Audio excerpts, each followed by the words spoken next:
Hi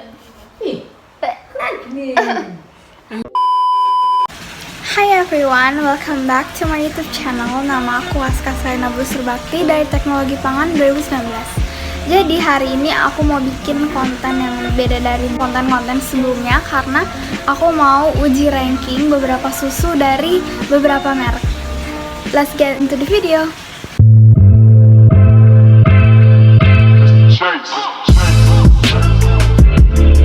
Jadi sampel yang aku pakai hari ini ada Ultramilk, Frisian Flag, Real Good, Indomilk, dan Denkow. Tapi sebelum uji sampel-sampel ini, aku mau jelasin dulu nih tentang uji ranking. Uji ranking adalah uji yang dilakukan dengan mengurutkan sampel berdasarkan atribut sensori tertentu menurut tingkat daya terima dari panelis.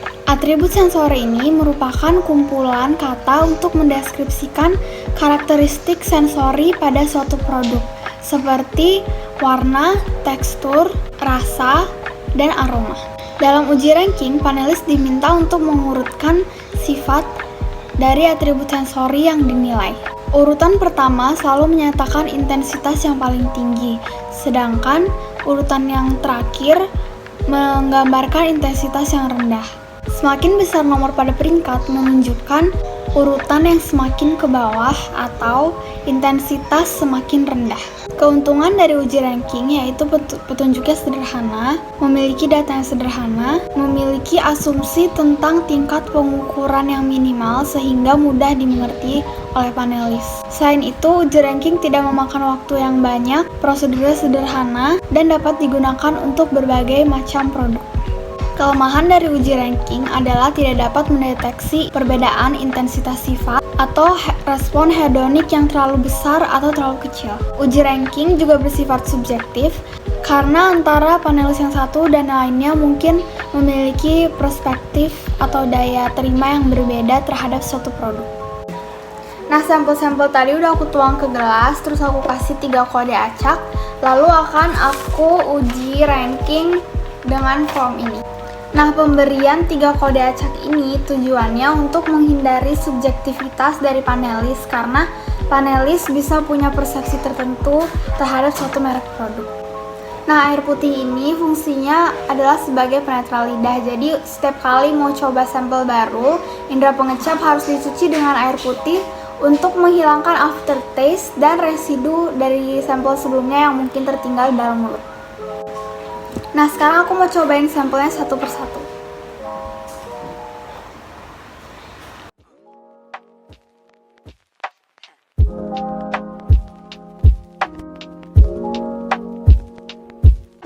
The merek gue bingung. Ini apa bedanya?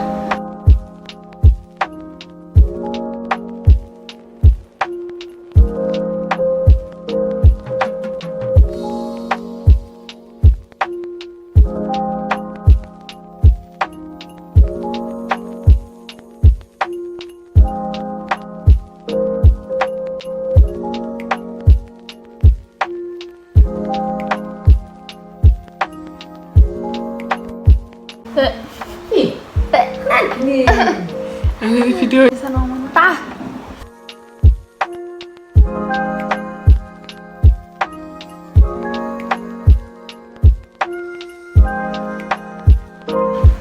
Selesai deh guys uji ranking kali ini. Hasilnya nanti aku munculin di sini, oke?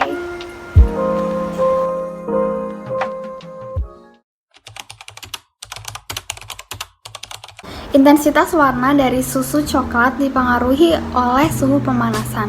Hal ini dikarenakan adanya perlakuan panas yang menyebabkan terjadinya sedimentasi atau pengendapan coklat sehingga coklat tidak terdispersi secara merata pada produk. Akibatnya, warna coklat dapat menjadi lebih pudar atau juga lebih cerah. Suhu tinggi selama pengolahan susu coklat juga dapat menyebabkan terjadinya reaksi pencoklatan enzimatis atau reaksi Maillard. Reaksi Maillard adalah reaksi pencoklatan yang terjadi antara karbohidrat, khususnya gula produksi, dengan gugus amina primer. Reaksi tersebut menghasilkan produk yang berwarna coklat yang sering tidak dikehendaki atau bahkan menjadi indikasi dari penurunan mutu. Aroma susu yang dihasilkan didapatkan dari adanya penambahan bubuk kakao. Bubuk kakao ini menyebabkan timbulnya aroma coklat yang khas pada susu coklat. Nah, rasa manis susu berasal dari jumlah kandungan gula seperti sukrosa dan glukosa yang ditambahkan ke dalam susu. Rasa coklat dari susu berasal dari pasta kakao yang ditambahkan pada saat proses pembuatan susu. Semakin banyak kandungan pasta kakao yang ada di dalam susu, maka rasa coklat yang dihasilkan juga akan semakin meningkat. Yang terakhir ada kekentalan atau viskositas dari susu. Tingkat viskositas dari susu dapat dipengaruhi oleh beberapa hal seperti total padatan, pemanasan, keberadaan kasein, serta globula lemak. Semakin tinggi total padatan yang terkandung dalam susu, maka viskositas dari susu akan bertambah juga.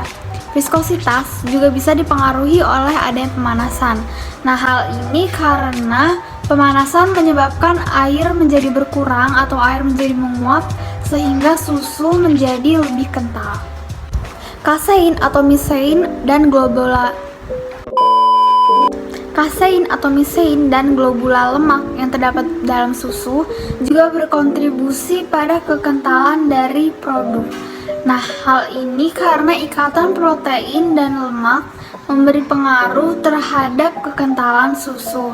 Perubahan pada kasein susu yang bersifat hidrofilik akan menyebabkan viskositas dari susu meningkat. Nah, berdasarkan uji ranking yang tadi telah aku lakukan, secara overall, susu yang paling aku suka atau yang memiliki tingkat kesukaan tertinggi itu adalah susu dengan kode 141. Kode 141 ini dimiliki oleh susu Ultramilk.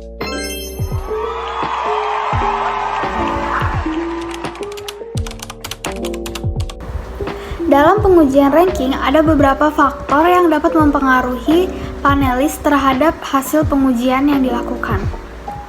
Faktor-faktor tersebut diantaranya ada kondisi psikologis. Faktor-faktor tersebut diantaranya yaitu kondisi psikologis dan fisiologis dari panelis, serta suasana dan tempat pengujian. Nah, suasana yang kurang kondusif akan mempengaruhi konsentrasi dari panelis sehingga hasil yang diperoleh menjadi kurang optimal. Kondisi psikologis panelis seperti error of habituation, yaitu panelis yang cenderung memberikan nilai atau respon yang sama terhadap setiap sampel yang diberikan, atau error of expectations, yaitu adanya informasi yang menimbulkan bias terhadap penilaian dari panelis. Ada juga logical error, yaitu panelis berpikir bahwa jika warnanya kurang orange maka rasanya kurang manis atau seperti itu. Kesalahan yang dapat terjadi pada pengujian ranking yaitu adanya penilaian yang subjektif dari panelis yang kurang terlatih dalam menilai atribut sensori, sehingga disarankan untuk melakukan pelatihan panelis terlebih dahulu sebelum melakukan pengujian ranking. Nah, sekian video kali ini. See you on another video. Bye.